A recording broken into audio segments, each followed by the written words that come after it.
Hello all, मेरा नाम है कुलदीप और मैं रहता हूँ स्विट्ज़रलैंड में पिछले 10 सालों से। आज की वीडियो में मैं आपको बताऊँगा यहाँ के डिफरेंट वीज़ा कौन-कौन से होते हैं और किस-किस कैटेगरीज़ में होते हैं और वो आपको किस तरीके से मिल सकते हैं। हाँ, तो मैं शूट आज बाहर कर रहा हूँ क्योंकि अंदर का लाइटनिंग सिस्टम इतना अच्छा नहीं है। जो मेरी बाकी की वीडियो जो मैंने बनाई थी उसमें लाइट की ऐसे बैंड बजी हुई थी क्योंकि वाइट लाइट नहीं है। तो मैंने सोचा डे लाइट है, थोड़ा फटाफट शूट कर लेते हैं क्योंकि वेदर अभी वीकेंड है और वेदर भी बहुत ही गंदा चल रहा था। तो हाँ, बाहर ज़्यादा जा नहीं सकते, घर में ही बैठो, ये प्रॉब्लम रहती है विंटर में। तो देखिए फॉर एग्ज़ाम्पल, तो सबसे पहले तो मैं ये बात करूँगा कि जो ईयू के रहने वाले हैं, जिनके पास ईयू यूरोपियन यूनियन का पासपोर्ट है, अगर आपके पास ये वाला पासपोर्ट है तो ऑफ़ कोर्स आप यहाँ पे आराम से आ सकते हैं। 3 महीने घूमिए, अपनी जॉब ढूँढिए, जॉब मिल गई तो बल्ले-बल्ले और आपको आराम से यहाँ पे रेज़िडेंस परमिट मिल जाएगा। लेकिन ये सिर्फ़ उन्हीं लोगों के लिए है जिनके पास ईयू पासपोर्ट पहले से है। तो जो ईयू से बाहर रहते हैं, जैसे कि अमेरिका हो गया या फिर ऑस्ट्रेलिया हो गया या फिर एशिया पूरा का पूरा हो गया, उन लोगों के लिए आता है, उन लोगों को बोलते हैं non EU, non European union में रहने वाले लोग। उनके लिए है अलग क्राइटेरिया, वो मैं आज आपको बताऊँगा। तो पहले स्टार्ट करते हैं सबसे आसानी से। आपको वीज़ा किससे मिल सकता है, वो है स्टूडेंट वीज़ा। उसके लिए मैंने एक अलग से वीडियो बनाई है, तो check that out. Student visa आपको उस बेसिस पे मिलता है कि आप यहाँ पे पढ़ने आ रहे हैं। वो आपको मिलेगा मैक्सिमम 8 सालों के लिए और उसके बाद आपको या तो जॉब मिलनी चाहिए या तो आपको कंट्री छोड़ के जाना पड़ेगा। पीआर में मैं अभी थोड़ी देर में आऊँगा, परमानेंट रेज़िडेंसी में उसका भी एक अच्छा है, लेकिन सबसे पहले स्टूडेंट वीज़ा का।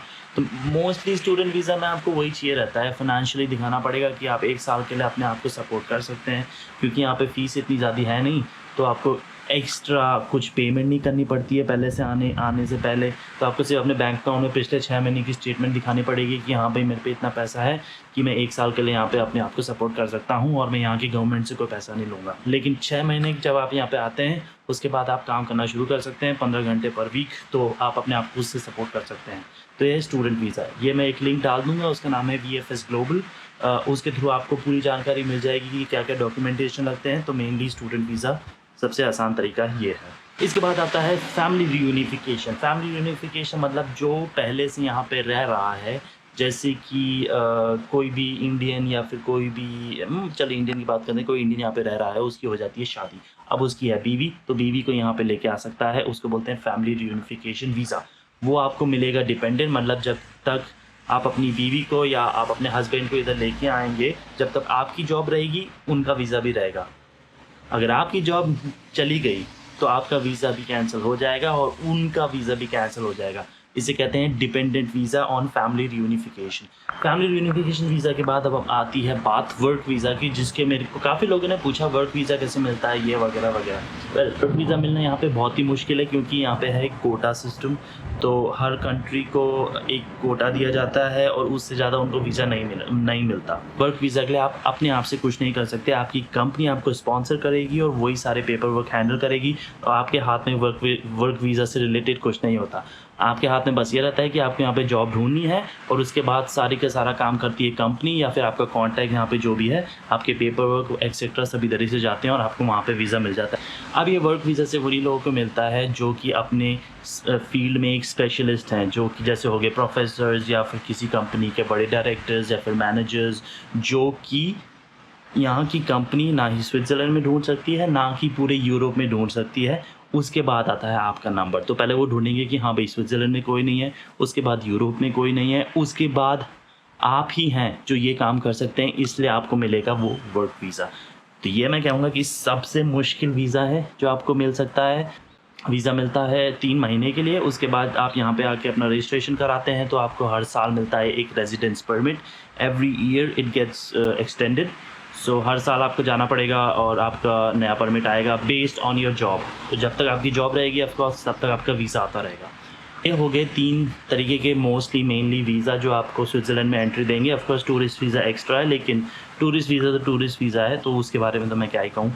वो तो टूरिस्ट के लिए ही होता है, तो फिर हाँ, वो अलग बात है।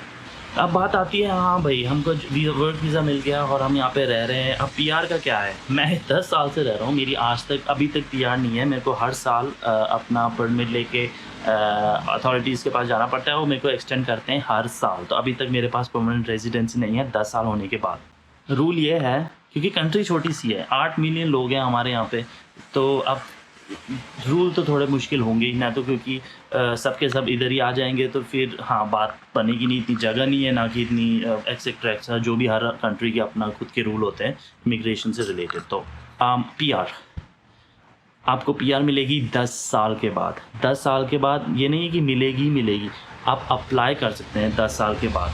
वो डिपेंड करता है, फिर आपको मिलता है 5 साल का सी परमिट, ये ग्रीन कार्ड जैसा हो गया जैसे यूएस का होता है। उसमें आपको फिर हर साल नहीं जाना रहता, उसमें आपको 5 साल का परमिट मिल जाता है, रेजिडेंस परमिट। फिर आराम से आपको टेंशन, आपकी जॉब बदली भी या फिर कुछ और आप नई जॉब लें तो आपका वीज़ा डिपेंडेंट नहीं होता उसके बाद। 10 साल के बाद आपको अपना खुद का सी परमिट, रेजिडेंसी ग्रीन कार्ड मिल जाएगा। लेकिन आप स्विट्ज़रलैंड 6 महीने से ज़्यादा नहीं छोड़ सकते। 6 महीने के अंदर स्विट्ज़रलैंड वापस आना ही पड़ेगा। तो ये एक ग्रीन कार्ड जैसा ही है, तो रेजिडेंसी मतलब आप स्विट्ज़रलैंड में ही रह रहे हैं, आप कहीं और नहीं जा सकते फिर उसके अलावा। पासपोर्ट के लिए आप अप्लाई कर सकते हैं 11 या 12 साल के बाद, और वो भी एक अलग ही प्रोसेस है, उसमें लगते हैं 1 से 2 साल। चलिए वो तो इतना रेलेवेंट नहीं है, मेन तो रेलेवेंट आपका वीज़ा ही है इधर आने का। उसके बाद आप खुद को आपको जब आप 10 साल इधर रहेंगे तो आपको पता ही चल जाएगा कि मेरे को पासपोर्ट कैसे मिलेगा और प्रोसेस क्या है। तो वो तो बात की बात रही, लेकिन मेन तो यही है वीज़ा वगैरह का। और आपका पीआर मिलनी बहुत मुश्किल है इधर। चौथा, ये सबसे आसानी से पीआर मिलना है कि आप यहाँ के किसी जो जिसके पास ऑलरेडी पासपोर्ट है उससे शादी कर लें तो ऑफ कोर्स आपकी पीआर जल्दी आएगी। 3 साल में आपको शादी में रहना पड़ता है, और उसके बाद और 5 साल स्विट्ज़रलैंड में, और उसके बाद आप अपना पासपोर्ट अप्लाई कर सकते हैं। लेकिन वो सबसे मुश्किल तरीका है, इसके चांसेस काफ़ी कम रहते हैं, तो इसको तो काउंट में मत लीजिएगा। ये तो होने वाली बात होती है, होगी तो होगी, नहीं होगी तो नहीं होगी। लेकिन मेन यही 3 टाइप के वीज़ा हैं। सबसे पहले तो क्या बोला था मैंने?